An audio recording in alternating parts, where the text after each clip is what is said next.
দাদা আমি আপোনাৰ পৰা প্ৰথমতে জানিব বিচাৰিছিলো ইমান প্ৰচাৰ কৰি কিনে বিজেপি মাত্ৰ এতিয়ালৈকে 5টা চিটতহে আগবাঢ়ি আছো হয় সেই বিষয়ত আপুনি অকণমান কৈ দিয়ক নহয় বিজেপিটো মাত্ৰ এখন আছিল আমি সাংগঠনিক শক্তি অতি শক্তিশালী কৰি পেলালো আৰু গতিকে এতিয়া আমাৰ আসন যিমানে বৃদ্ধি হয় সিমানে আমাৰ সফলতা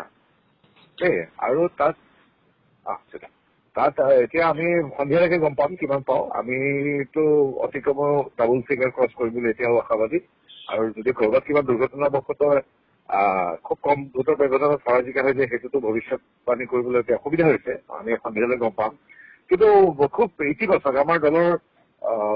বিটিচিৰ উপৰিও অসমৰ অন্য প্ৰান্তৰ দলৰ সদস্যটো খুব উৎফুল্লিত হৈছে য'ত মাত্ৰ 40খন আসনৰ ভিতৰত মাত্ৰ এখনত আছিলো আমি ভাৰতীয় জনতা পাৰ্টি বিগত সময়ত মাত্ৰ এখন এই এখন আসনৰ পৰা এতিয়া যদি আমি আপুনি যি কৈছে 5, 6, 10 যি নহওক কিয় আমাৰ অতি গুৰুত্বপূৰ্ণ সফলতা বুলি আমি গণ্য কৰিছো কাৰণ আমাৰ বৃদ্ধি হৈছে হ্ৰাস হোৱা নাই আৰু এইটো আমি নিৰ্ণায়ক ভূমিকা ল'ম আৰু এতিয়াও আমি খুব ইতিবাচকভাৱে লক্ষ্য কৰি আছো কাৰণ সন্ধিয়া সময়ত গোটেই চিত্ৰখন স্পষ্ট হ'ব আৰু এতিয়াও যিবিলাক আগবঢ়া পিছপৰাবিলাক চলি আছে 20টা 50টা 200টা তেনেকুৱা ধৰণৰ ভোটৰ ব্যৱধান ইটো দল সিটো দলকে আগবাঢ়ি আছে গতিকে আমি খুব আশাৰে মানে ইতিবাচকভাৱে ৰৈ আছো আৰু ইয়াত খালি আৰু এটা কথা আমাৰতো বাৰু ভাল হৈছেই আগতকৈ 1ৰ পৰা গৈ এতিয়া আপুনি ক'লে 5, 6 বা সন্ধিয়ালৈ 10 দেখিব পাৰোঁ এটা আটাইতকৈ গুৰুত্বপূৰ্ণ কথা অসমবাসীৰ কাৰণে এটা ভাল খবৰ যে বদৰুদ্দিন দল আৰু কংগ্ৰেছৰ যিটো মিত্ৰজোঁট সেইটো নস্যাৎ কৰি দিলে খিলঞ্জীয়া ভূমিপুত্ৰসকলে তাত বিভিন্ন ধৰণৰ আমাৰ বড়ো জনগোষ্ঠীৰ লগতে বড়ো ৰাভা অসমীয়া ভাষী অন্যান্য জনগোষ্ঠী যিমানখিনি মানুহ আছে তাত খিলঞ্জীয়া ভূমিপুত্ৰসকল সকলোৱে কিন্তু the unholy combination of Badruddin that is EDF আৰু কংগ্ৰেছৰ যিটো তেওঁলোকৰ আনহলি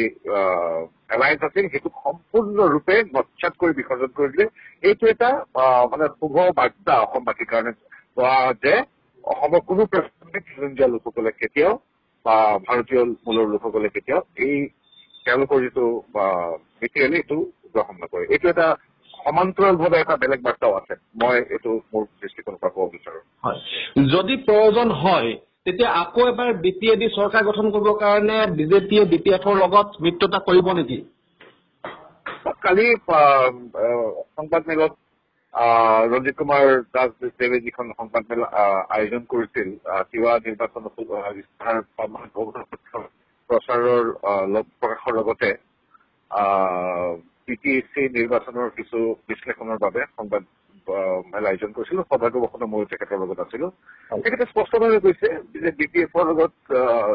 মিত্ৰতা কৰাৰ কোনো প্ৰশ্ন উঠিব নোৱাৰে অৱশ্যে অসমৰ যি বিধানসভা মেণ্ডেট দিছিল চৰকাৰক বা দল দুটাক বা মিত্ৰজোঁটক 5 বছৰৰ কাৰণে সেইটো সুকীয়া কথা কিন্তু বিটিচিত তেনেকুৱা প্ৰশ্ন অপ্ৰাসংগিক বুলি ইতিমধ্যে আমাৰ সন্মানীয় ৰাজ্যিক সভাপতি ৰঞ্জিত কুমাৰ দাসদেৱে ইতিমধ্যেই ঘোষণা কৰিছে কালি আৰু দাসদেৱে এইটো চাইছিল আপোনালোকে আৰু এটা কথা সাংগঠনিক দিশৰ পৰা আপোনালোকে মন কৰিব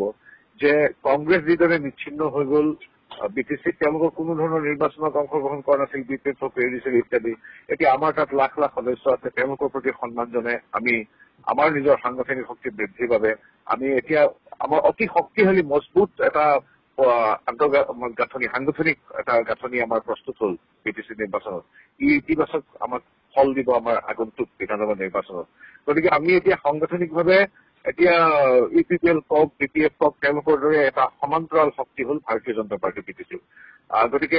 সংগঠনটোক শক্তিশালী কৰাৰ মানসেৰে সভাপতি ৰঞ্জিত কুমাৰ দাসদেৱৰ নেতৃত্বত আমাৰ কৰ্মীসকলে যিখিনি কাম কৰিলে তাৰ ফল আমি প্ৰতিটো নিৰ্বাচনত অনাগত প্ৰতিটো দিনত আমি পাম আৰু এটা খুব ভাল খবৰ প্ৰথম কথা হ'ল 1ৰ পৰা যে এতিয়া 6, 7, 10 যি হয় এইটো এটা আমাৰ উত্থান দ্বিতীয়তে প্ৰত্যেকখন গাঁৱত আজিৰ তাৰিখত ভাৰতীয় জনতা পাৰ্টিৰ মজবুত সাংগঠনিক স্থিতি আছে আমাৰ এই দুটা খুব আমাৰ সুফল এই নিৰ্বাচনত এইখিনিতে এটা প্ৰশ্ন হয়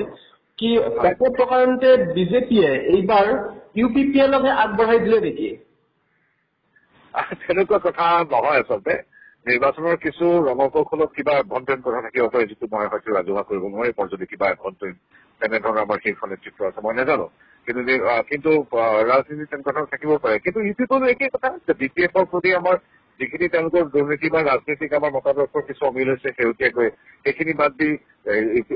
বিপিএফৰ সদস্যসকলে হওক বা ইপিপিএলৰ সদস্যসকলক সকলোবিলাকতো আমাৰ নিজৰ আপোন মানুহ, খিলঞ্জীয়া মানুহ তেওঁলোক। গতিকে সেই মানুহখিনিৰ প্ৰতি শ্ৰদ্ধা আছে। ইপিএল এটা আমাৰ অসমৰ ভূমিপুত্ৰসকলৰ দ্বাৰা গঠিত এটি ৰাজনৈতিক দল, তেওঁলোকৰ প্ৰতিও আমাৰ শ্ৰদ্ধা আছে। গতিকে সেইটো ৰাজনৈতিক প্ৰতিদ্বন্দ্বিতাটো সুকীয়া কথা। ইপিপিএলে হওক বা বিপিএল যিকোনো জনগোষ্ঠীয় সংগঠনৰ উত্থানত আমি ভালেই পাওঁ। নেতাৰ দুৰ্নীতি আমি বিৰুদ্ধাচৰণ সদায় কৰি যাম, কিন্তু সাধাৰণ কৰ্মীৰ গাত কোনোদিন এই দুখ নাথাকে। নেতা মধ্যভোগী এইবিলাকৰ দুৰ্নীতি আমি বিৰুদ্ধাচৰণ নীতিগতভাৱে কৰি যাম। কিন্তু বিপিএফৰ সাধাৰণ সদস্যসকল, ইপিপিএলৰ সাধাৰণ সদস্যসকল তেওঁলোকে আমাৰ আপোন মানুহ, একে অসমীয়া মাতৃৰ সন্তান।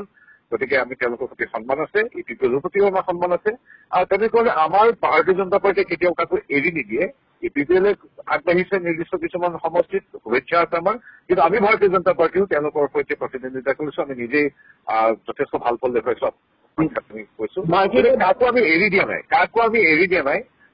আমি নিজে চলিছো। তাত উত্থান পতন বা প্ৰতিদ্বন্দ্বিতাৰ ফল সুকীয়া হ'ব পাৰে। মই আপোনাৰ পৰা সদশেষত জানিব বিচাৰিছো, যদি প্ৰয়োজন হয় ইউপিপিএলৰ লগত আকৌ মিত্ৰতা হৈ চৰকাৰ গঠন কৰিব পাৰে নেকি, যদি এটা ভাল মানে আপোনাৰ গল্ডেন নাম্বাৰ এটাত আহিব লাগে? চাওক, গল্ডেন নাম্বাৰ যিটো আমাৰ যিটো সংখ্যা, মেজিক ফিগাৰৰ কাৰণে সকলোৱে এতিয়া ষ্ট্ৰাগল কৰি আছে। আমিও এতিয়ালৈকে সেই দৌৰতে আছো। কাৰণ পুনৰবাৰ কৈছো, বেলটত হৈছে যুদ্ধ, সন্ধিয়া সময়ত স্পষ্ট হ'ব কি হয়। গতিকে এতিয়া কাৰ লগত আমি চৰকাৰ কৰিম, বিজেপিৰ কথাটো মই ক'লোৱেই, সেইটো ইতিমধ্যে সভাপতি মহোদয়দেৱে নৎসাত কৰিছে। কাৰ লগত চৰকাৰ কৰিম বা আমি চৰকাৰ কৰোঁতে আমাক কোনোবাই সহায় কৰিব নেকি, এই সিদ্ধান্তবিলাক আমাৰ তাৰ স্থানীয় নেতাসকলৰ সৈতে আলোচনাৰ মৰ্মে আমাৰ শীৰ্ষ নেতৃত্বই সেই সময়ত সিদ্ধান্ত ল'ব। এতিয়া আমি অপেক্ষা কৰো, আহক 8-9 বজালৈকে যি ফলাফল সম্পূৰ্ণৰূপে আহিব তালৈ আমি অপেক্ষা কৰো। সময়ত আমি ৰাইজৰ